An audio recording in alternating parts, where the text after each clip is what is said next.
It's wonderful to all be here today to celebrate the Golden Star Award for Sentinel Secondary School. I would like to introduce to you the members of our Excellence in Public Education Committee through the BC Retired Teachers Association.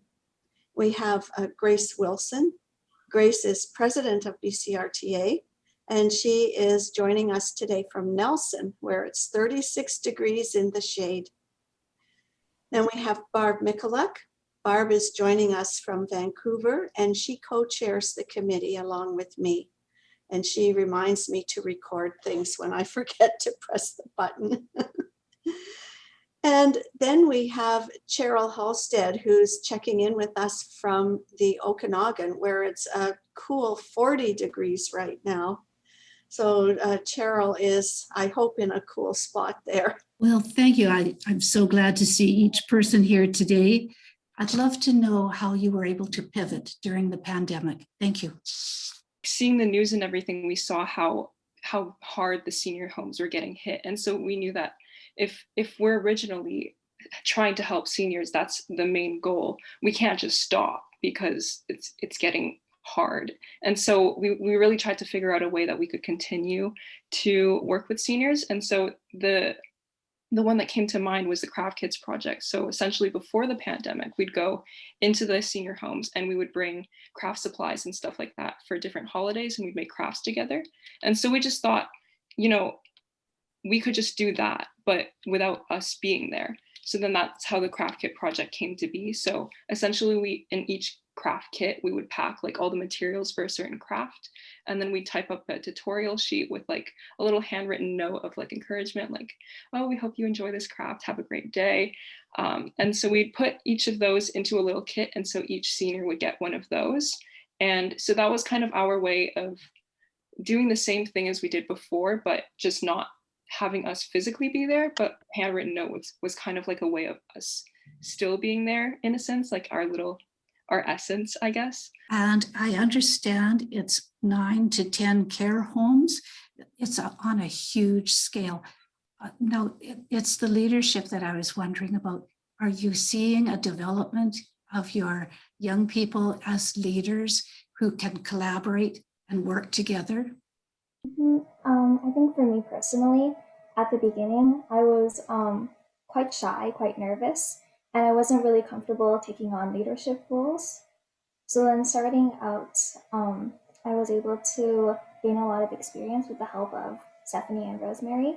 I was most moved by was definitely a handwritten letter accompanied by I think it was a really cute and neat watercolor painting along the side, and it was like a very long letter basically telling us how much they appreciated the care, and that the youth generation right now is still caring about the seniors, and that we were actively making effort to change the service that they were receiving, and that definitely just motivates the entire group. Whenever we receive responses like this, as well as photos, we share it with our entire volunteer group, just so everyone's still energized. We know that what we're doing is not going to waste. It's actually brightening people's days, and our efforts are appreciated by other people. Can I just interrupt just to say on behalf of the school, just obviously how proud we are of our kids, but how appreciative we are of you and Barb and Cheryl, Grace, and your community and team of people. Huge thanks to all of you for the support and work you do. Things changed drastically and unexpectedly for us. And I would like to have you tell us just a little bit about how this actually impacted your program. How did you have to change? Fifth year of Grand Friends with my current students has been a very different experience. While the focus of the program continues to be on connecting and honoring our Grand Friends, connecting with them, instead of visiting Evergreen Heights Assisted Living, we write to and create cards for her Grand Friends. And this year we have 15 Grand Friends that we consistently write to. And we sometimes write a letter or create some art in conjunction with a card, and we deliver each month to Evergreen. So it has been a very different experience altogether.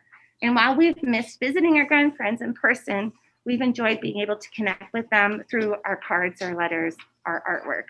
And we're greatly appreciate this opportunity to continue the program this year. That is just so wonderful that your kind words at the beginning just brought to mind how many people really have to be involved to make a program like this successful. It's not just the teacher and it's not just the students, it's the administration, it's the trustees, it's the people in the homes. All of those people have a role to play to make this successful, and that goes to show how important they feel this program actually is. And from the things that I heard about the program that happened in the last year and what you just explained to us, those people have many, many memories of activities that you have done. This year, it sounds like it's a little bit different because you've actually given them something that they can pull out of a drawer and read again, or that they can look at again. It's something that has been a bit more hands-on. So that's really been a blessing for them. Thank you, BCRTA. So I wonder if Ms. Peterson would just talk to us a little bit about her original plan and then how things unexpectedly changed and a whole new idea came into being. Ms. Peterson? We can't go and see seniors at Evergreen, we're not allowed, but how can we be involved in their relationships and connect with them from a distance? And so that's where Lisa Tomei really spearheaded, cards and opportunities for students to write cards and notes and messages, and for the art club to be involved and things like that. And at the same time, we were encouraged to be outside, get outside, take your learning outside because of the pandemic, because of the opportunities that are given to us that we can learn from outside. And we were given that opportunity to be outside. And so I embraced that. I thought, you know what, I needed just as much as these guys do to learn from nature and be outside and to be in a beautiful place where we can learn together and take our learning outside. So we started to do that in the fall every single day. And we've missed 2 days, I think, because of wind warning. And we've been here rain or shine or snow or hail in the forest. And that's where we met grandfriend Dawn and Finnegan in the fall. And the kids had their own personal connections with furry friends at home. Some of them had also said goodbye to some of their furry friends in the summer and in the fall, and they had that connection to what Don would be going through as he welcomed us in January to say our last hello to Finnegan in January, our first day back from school. And their concern was, how was Don going to be and would we still see him? And the very next day, Don was here waiting, and I don't know if it was harder on him or on me, but he was here without Finn. And the kids were so happy to see him. And every single day since January, Don is here waiting for us. And the kids run to see him in the morning. And they say hello, they tell him what we're going to do, and they invite him to come with them on this adventure, this learning journey. And he is right there on the ground floor playing dice games or looking for slugs and snails, or not climbing trees, but making sure that if they've got a scrape, he's there to make sure that they're still safe and healthy and that there's no major injuries. So he brings his doctor hat with him too. But we've just developed this friendship and this relationship, which I think that as a gift from the pandemic, rather than once a month visits to Evergreen, which I know that we'll go back to doing, we've been given a one grand friend every single day for an hour in this beautiful place. And that to me is the biggest gift out of this year. And I don't know if that answers your question, but that's our story. Well, I feel so blessed to have found them, and certainly it greatly enriched my life and my joy. And look forward to meeting them every day in the forest here. We have a joyous time. Hold up your gold star. You're all a gold star. I wondered if you could expand a little bit on the change that you did have to make in order to keep the program strong and relevant during this last year or so. It definitely threw us sideways having the pandemic, as it did so many other people. And the RAC program is so important to so many kids. And honestly, they were pretty devastated that RAC might not be happening. And at first, I honestly wondered how it possibly could. I thought, hey, maybe we can continue RAC in a virtual kind of way. So that's what we began to do last spring. And it just grew from there. So now we have students from 6 different schools in the district and possibly a 7th.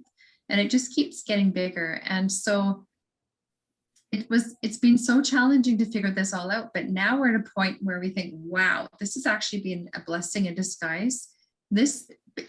Learning, being a part of the pandemic and having to be creative, having to think outside the box, using technology has actually brought us together.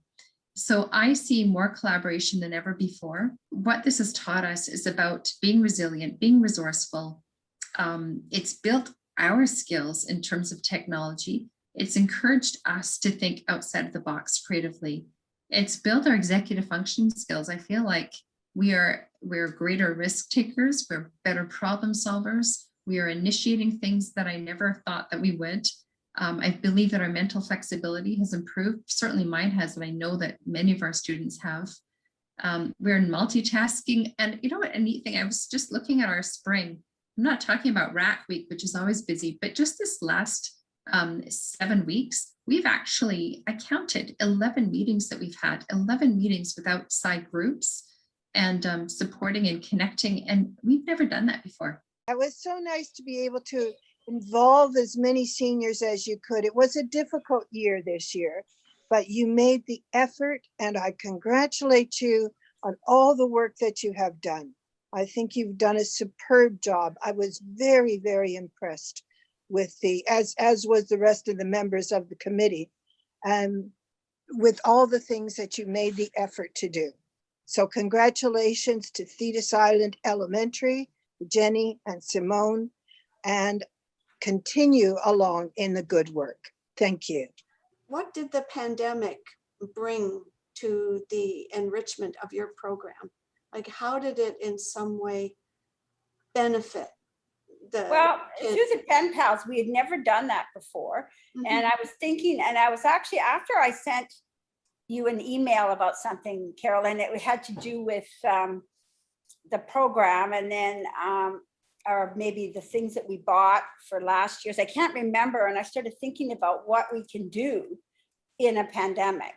And I live on Thetis Island, so that's where I have all the connections. It's a small island, so I know a lot of people. So that helps. And so does Simone. She lives here too. And so we started that. So I just basically, we have a little email, it's called eSpokes, and emails go out to anyone that wants to in the community. So I just put it on eSpokes. Did anyone want to be pen pals with our students? There's an elder, and I got all these responses. So, and we did it, and it was really I was really amazed at how excited the kids were about it. We would get the letters, they emailed them. We just did it by email. And I would say that I've got a letter, and they'd go, yes. Even grade 7s, like in one of our grade 7 girls was quite amazing, who doesn't like to share. She was right. I read her writing. She wrote to this woman and basically told her all kinds of things that she doesn't tell me through writing. So it was really amazing.